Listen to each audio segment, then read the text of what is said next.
Alors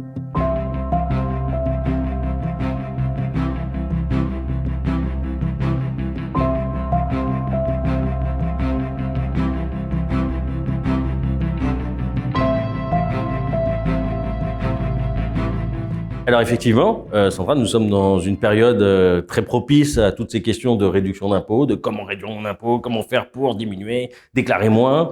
Et comme très souvent, il existe différents dispositifs pour réduire son impôt. Alors soit des dispositifs liés à des investissements immobiliers, soit financiers.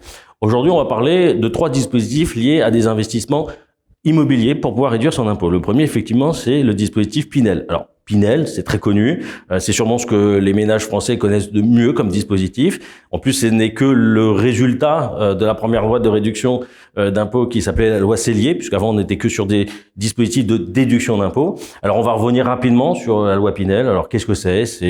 On va pas revenir sur la genèse, la raison pour laquelle le gouvernement a créé cette loi-là, pourquoi on a autant de réduction d'impôts, bien qu'il faut faire attention.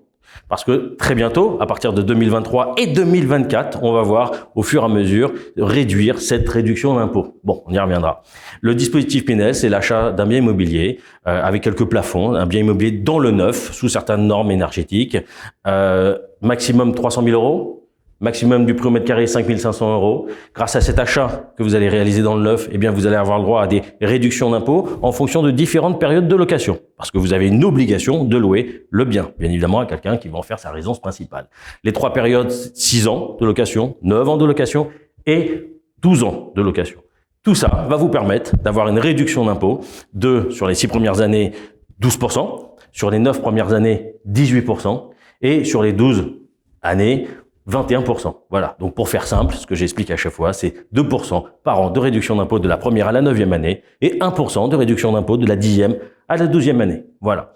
L'avantage de ce dispositif, c'est d'acquérir un bien, comme j'ai dit dans le neuf, et grâce à cette économie d'impôt que l'opération vous génère, vous allez pouvoir réinvestir cet argent-là dans l'achat de votre bien immobilier, ce qui permet d'acquérir un bien à moindre coût dans le neuf et dans des zones que l'on définit très souvent A', B1, qui sont des zones tendues où il y a une forte demande locative, malheureusement pas assez de logements, et c'est là où justement l'investisseur, le contribuable intervient pour pouvoir répondre à cette forte demande.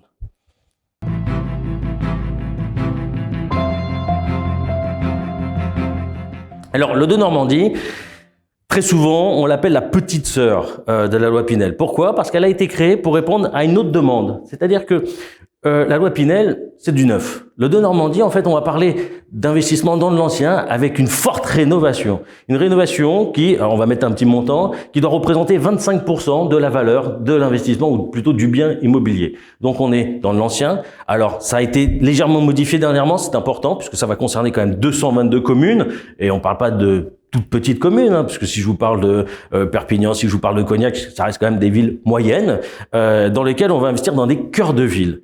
Grâce à cet investissement et grâce à ces 25% de rénovation, alors quand on parle de rénovation, c'est pas tout et n'importe quoi. D'abord, on doit passer par des entreprises agréées. Deuxièmement, on parle de rénovation type isolation de la toiture, isolation des murs extérieurs, isolation des fenêtres extérieures. Tout ça fait que vous allez avoir une réduction d'impôt qui va être exactement la même que pour le dispositif Pinel.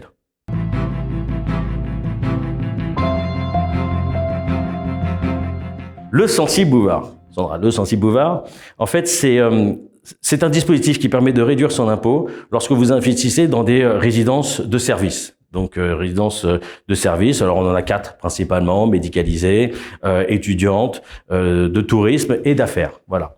Il se trouve que ce type d'investissement vous permet de réduire votre impôt à hauteur de 11% du montant de votre investissement, qui se calcule sur un montant hors taxe et qui est plafonné également à 300 000 €. Voilà. Donc 11% sur, comme un peu pour le Pinel, il y a une durée sur 9 ans. OK ?